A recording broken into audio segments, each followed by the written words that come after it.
Hi all welcome to football arena. Brazilian super താരമായ Neymar junior സമീപകാലത്ത് മിന്നുന്ന ഫോമിലായിരുന്നു കളിച്ചിരുന്നത്. അവസാനമായി കളിച്ച 4 മത്സരങ്ങളിൽ നിന്ന് 3 ഗോളുകളും 3 അസിസ്റ്റുകളും സ്വന്തമാക്കാൻ അദ്ദേഹത്തിന് കഴിഞ്ഞിരുന്നു. ബ്രസീൽ ദേശീയ ടീമിലേക്കുള്ള അദ്ദേഹത്തിന്റെ തിരിച്ചുവരവ് എല്ലാവരും വലിയ രൂപത്തിൽ ആഘോഷിച്ചിരുന്നു.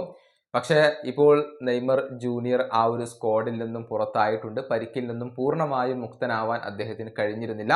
ഇതോടുകൂടിയാണ് അദ്ദേഹത്തിന് ആ ഒരു സ്ഥാനം നഷ്ടമായിട്ടുള്ളത്. ഏതായാലും ഇതേക്കുറിച്ച് നെയ്മർ ജൂനിയർ തൻ്റെ ഇൻസ്റ്റഗ്രാം സ്റ്റോറിയിൽ ചില കാര്യങ്ങൾ പറഞ്ഞിട്ടുണ്ട്. അതിങ്ങനെയാണ്: എൻ്റെ തിരിച്ചുവരവ് വളരെയധികം തൊട്ടരികിലായിരുന്നു. പക്ഷേ നിർഭാഗ്യവശാൽ നിലവിൽ ലോകത്തിലെ ഏറ്റവും ഭാരമേറിയ ഈ ജേഴ്സി അണിയാൻ എനിക്കിപ്പോൾ സാധിക്കില്ല. ഞങ്ങൾ ഇതേക്കുറിച്ച് ഒരു നീളമേറിയ ചർച്ച തന്നെ നടത്തിയിരുന്നു.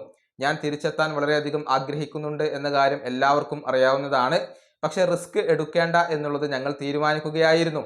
അങ്ങനെ ഒരു സമവായത്തിൽ എത്തി. മികച്ച രൂപത്തിൽ തയ്യാറെടുക്കാനും പരിക്കിൽ നിന്നും പൂർണ്ണമായും മുക്തനാവാനുമാണ് ഞാൻ ഇപ്പോൾ ലക്ഷ്യം വെക്കുന്നത്. നിങ്ങളുടെ മെസ്സേജുകൾക്കും സപ്പോർട്ടിനും നന്ദി. ഇതൊക്കെ പ്രോസസ്സിന്റെ ഭാഗമാണ്.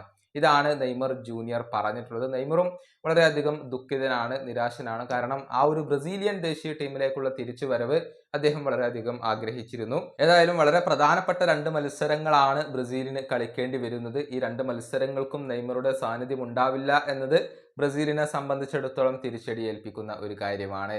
ഈ വീഡിയോയുടെ അവസാനിപ്പിക്കുന്നു. അടുത്തൊരു വീഡിയോയിൽ വീണ്ടും കാണാം.